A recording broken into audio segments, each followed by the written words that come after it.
Атабейит Чоңташ баяны.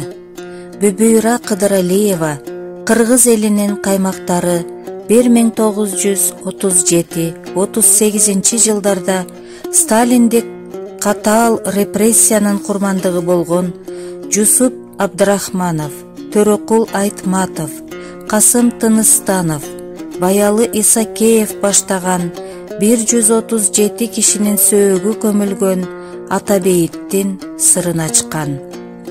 Ал атасынын керезин 52 жыл бою сары майдай сактап, 1990 жылы гана улуттук сырды ачык айтканда, иттей атылган кыргыздын кыйындарынын сөөгү ак кепинделип кайра жерге берилди. Бүбүйра Кыдыралиевага Атабейит сырын ачканы үчүн 2000 жылы Эрдик медалы берилген. Советтик диктатор Иосиф Сталиндин 30 жылга чукул созулган бийлиги тушунда Кыргызстанда 20 миңден ашык адам репрессияланган. Анын 137синин сөөгү учурда Атабейит мемориалдык комплексинде жатат. 1938 жылы атылган улут каймактарынын сөөгү арадан 53 жыл өткөндөн кийин табылганы белгилүү.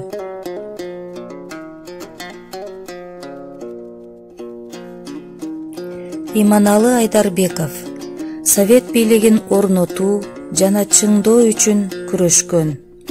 1924 жылы Кыргыз автономдуу областынын Ревкомунун төрагасы болуп шайланган. 30 жылдарга чейин мамлекеттик жогорку кызматтарда иштеген, чыгаан атуул болгон. 1937 жылы жалган жалаа менен камалып атылган. Баялы Исакеев Кыргыз Совет мамлекеттик жана партиялык ишмер. Баялы Исакеев Кыргыз АСРнын тушунда жана анын макамын бийиктетип, Кыргыз ССРине айландырган учурда уюштуруучулук, зор иш-аракет жасаган мамлекеттик ишмерлерден болгон. Абдыкадыр Орозбеков мамлекеттик саясий ишмер. Кыргызстанда Совет бийлигин орнотуу, чыңдоо үчүн күрөшкөн. 1917 жылы Совет бийлигинин орношуна активдүү катышкан. 1924 жылы Ош округунда жер бөлүштүрүү бөлүмүн жетектеген. 1937 жылы жалган жалаа менен камалып атылган. Жусуп Абдрахманов 1924 жылдан баштап Кыргыз мамлекеттүүлүгүнүн түптөлүшүнө чоң салым кошуп, анын түптөлүшүнө негиз салган. Мамлекеттик жогорку бийликте иштеп, жалган жалаа менен камалган. 1938 жылы эл душманы деп атылып, 1958 жылы акталган. Касым Тыныстанов тилчи, агартуучу, коомдук ишмер болгон. Араб ариптерин кыргыз тилине ылайыкташтырган. Араб ариптерин латын ариптерине, ал эми латын ариптерин кириллицага өткөргөн. 1938 жылы репрессия курмандыгы болгон.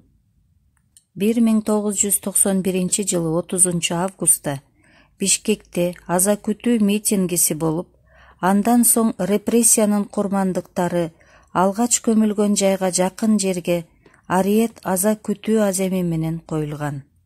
Алар коюлган жер Чыңгыз Айтматовдун сунушу менен Атабейит деп аталып калган. Жумурай журтка белгилүү болуп калган бул ыйык жайга Атабейит мемориалдык комплекси курулган. Атабейит дастаны. Нечен кыйын азаматтар кармалып, жалган жала баштарына жазданып, ак жеринен ай асманга учушту, безеленген бейиш кушка айланып. жексур бийлик кара түндү жамынып, кара өзгөйлүк кайдан келдиң ашыгып, жолун тороп асылдардын асылын атып салды тирүүлөө эле бардыгын. Ташка чегип эстелик турат уул кыз эскерип, эрендер жаткан ыйык жер аталды ата бейит